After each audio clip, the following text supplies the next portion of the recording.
আসসালামু আলাইকুম ওয়া রাহমাতুল্লাহি ওয়া বারাকাতুহু। সুপ্রিয় দর্শক, আশা করি আপনারা সবাই ভালো আছেন। আমি আলহামদুলিল্লাহ বেশ ভালো আছি। আমাদের জীবন জিজ্ঞাসা জবাব ভিডিওগুলো আলহামদুলিল্লাহ আপনারা বেশ আন্তরিকতার সাথে এবং খুবই আগ্রহের সাথে রেসপন্স করছেন। এজন্য সবাইকে জাযাকাল্লাহ। আজকে আমাকে এক ভাই প্রশ্ন করেছিলেন যে আমি জানি শরীয়তে পুরুষের জন্য রূপার আংটি ব্যবহার করার অনুমতি আছে। এখন আমি জানতে চাচ্ছি, দুটো প্রশ্ন তিনি করেছেন। একটা, পুরুষের জন্য সর্বোচ্চ কতটুকু পরিমাণ ওজনের রূপার আংটি বানানোর অনুমতি আছে, এক্ষেত্রে নির্দিষ্ট কোনো পরিমাণ আছে কি? ২ নম্বর যেটা তিনি চাচ্ছিলেন সেটা হলো রূপার আংটির উপর কোনো ধরনের পাথর বসানো যাবে কিনা। দেখুন মোহতারাম ভাই, আসলে পুরুষের জন্য রূপার আংটি ব্যবহারের অনুমতি আছে, তবে শর্ত হলো রূপার পরিমাণটা ১ মিসকালের চেয়ে কম হতে হবে।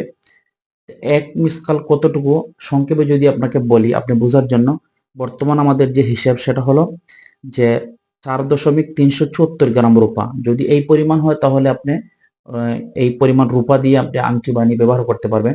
কারণ সুনানে আবু দাউদের মধ্যে একটা হাদিস এসেছে যে আল্লাহ রাসূল বলছিলেন, হযরত বুরায়দা রাদিয়াল্লাহু তাআলা আনহু বলেন যে ইত্তাখিযহু মিন ওয়ারিকিন ওয়া লা তুতিম্মাহু মিসকালান, যে তোমরা ১ মিসকাল ওজনের কম রূপা দিয়ে আংটি তৈরি করে তা ব্যবহার করতে পারো।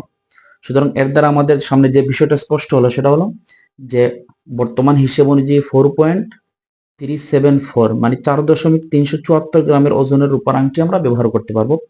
দ্বিতীয়টি প্রশ্ন ছিল আপনার, সেটা ছিল যে রূপার উপরে কোনো ধরনের পাথর বসানো যাবে কিনা। হ্যাঁ, অবশ্যই আপনি রূপার উপরে পাথর বসাতে পারবেন এবং পাথর বসিয়ে রূপার আংটি বানিয়ে সেটা ব্যবহারও করতে পারবেন, কোনো সমস্যা নেই।